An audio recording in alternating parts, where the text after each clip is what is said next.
Assalamualaikum warahmatullahi wabarakatuh. Hi everyone, my name is Dela Naziza. You can call me Laila.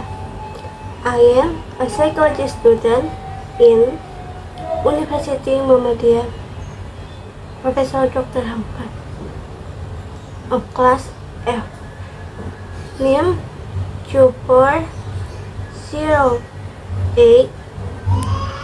01 51 98. Here I want to discuss of the figure in psychology, namely Wilhelm Wundt.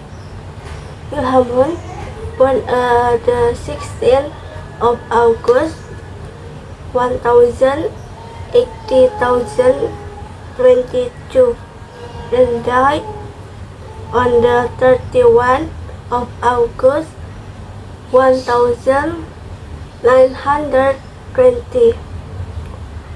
Wilhelm Wundt was a German physiologist and psychologist who is generally known as the founder of experimental psychology.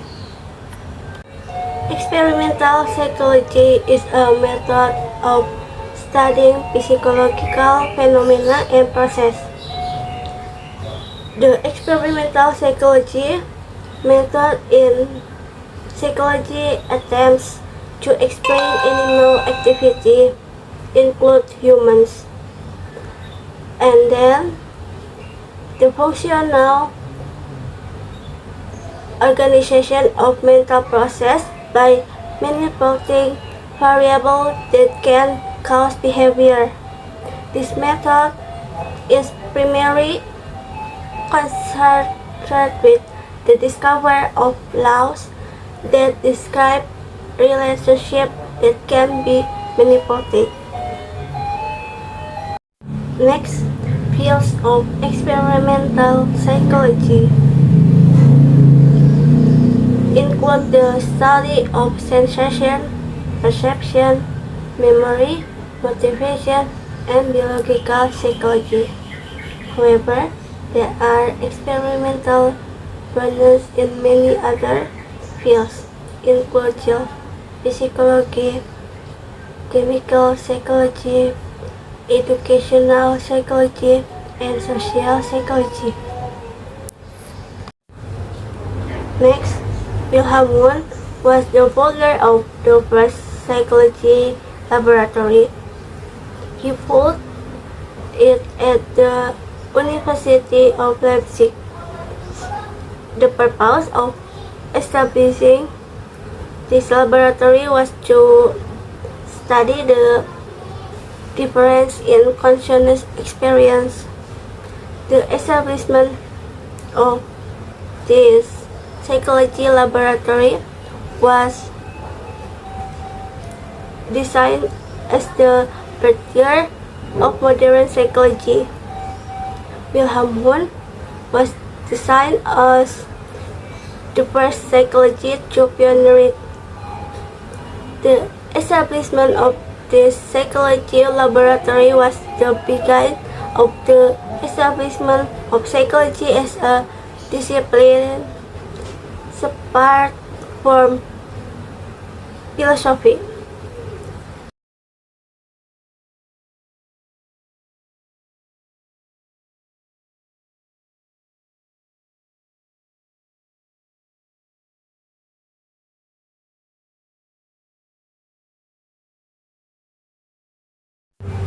Philosophers and physiologists study mental problems.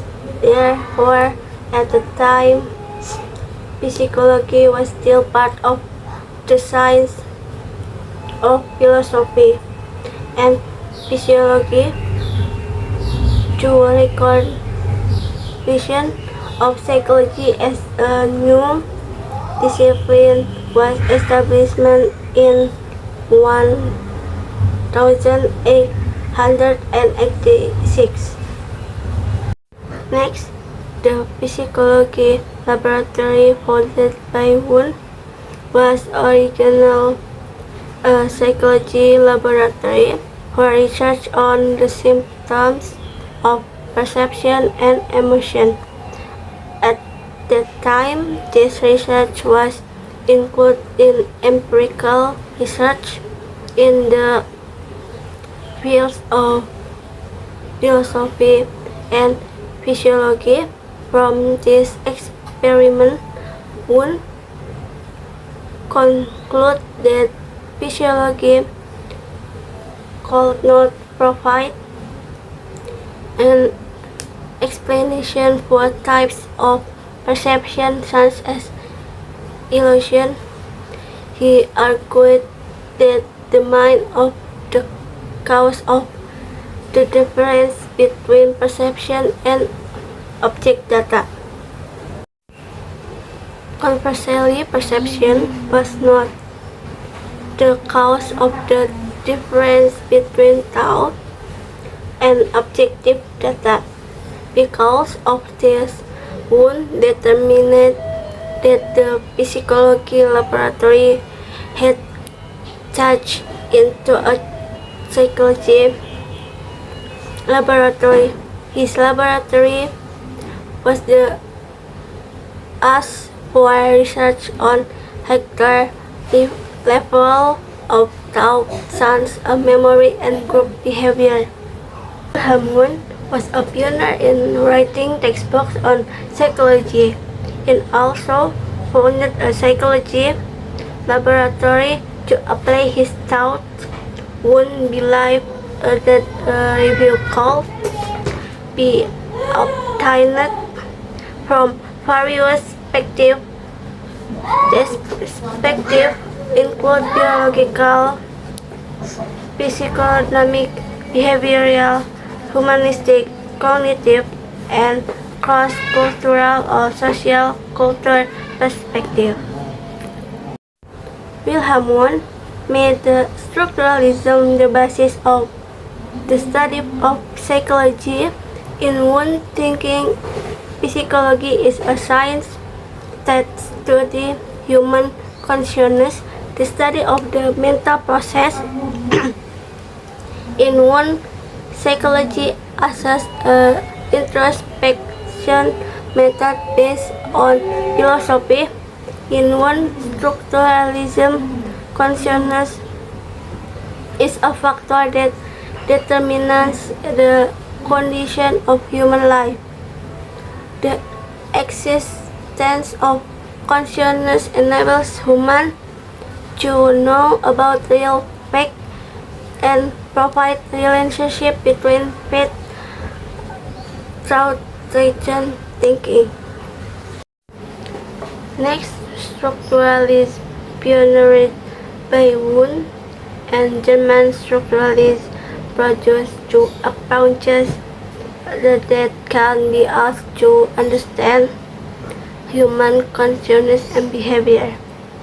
These approaches are phenomenology and mechanism.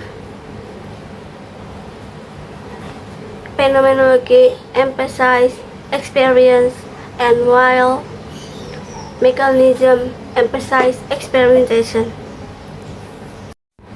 Wundt earned his medical degree at the University of Heidelberg in 1856.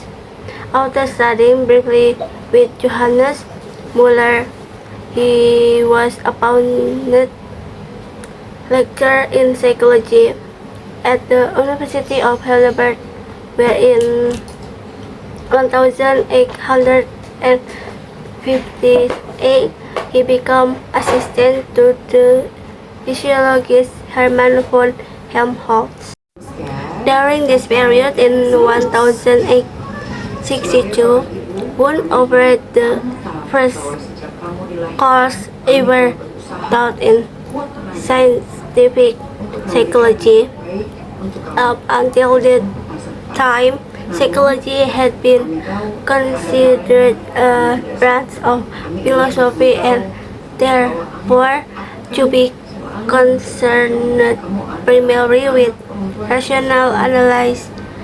Instead, Wundt emphasized the use of experimental methods drawn from the natural science.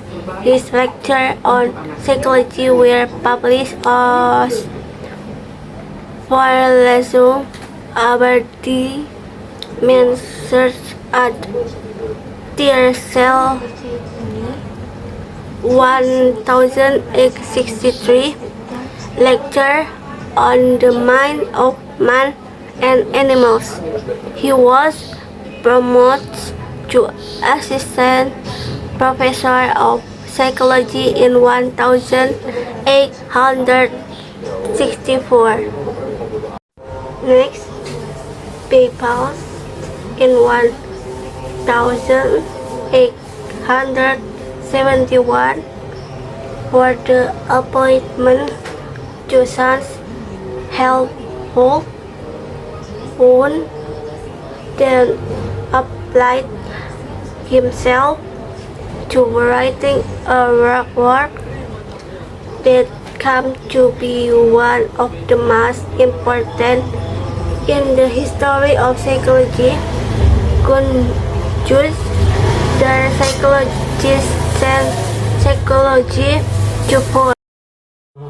Next, the Grundzüge advanced a system of psychology that sought to investigate the immediate experience of consciousness, include sensation, feeling, volition, and idea. It also contains the concept of a perception or consciousness perception. The methodology prescribed was introspective or consciousness examination of consciousness experience.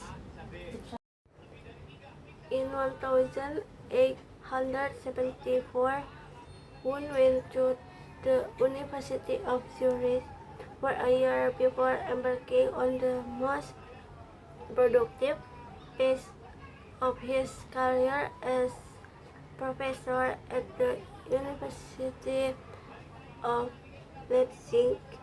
There in 1879, he established the first psychological laboratory in the world, and 2 years later he founded the first journal of psychology, Philosophical Studies. Wundt's most important later work include Grundrisse der Psychologie and Volker Psychologie tenfold. Next, Wundt attempts to understand the human mind by identifying the elements that make up human consciousness. Much like chemical can be defined to element in this respect, Wundt considered psychology to be a science like chemistry, saying consciousness as a collection of identifiable parts, although without regarded as instrumental in the birth and development of psychology. His contribution to contemporary psychology are widely debated by scholars today. A few moments later.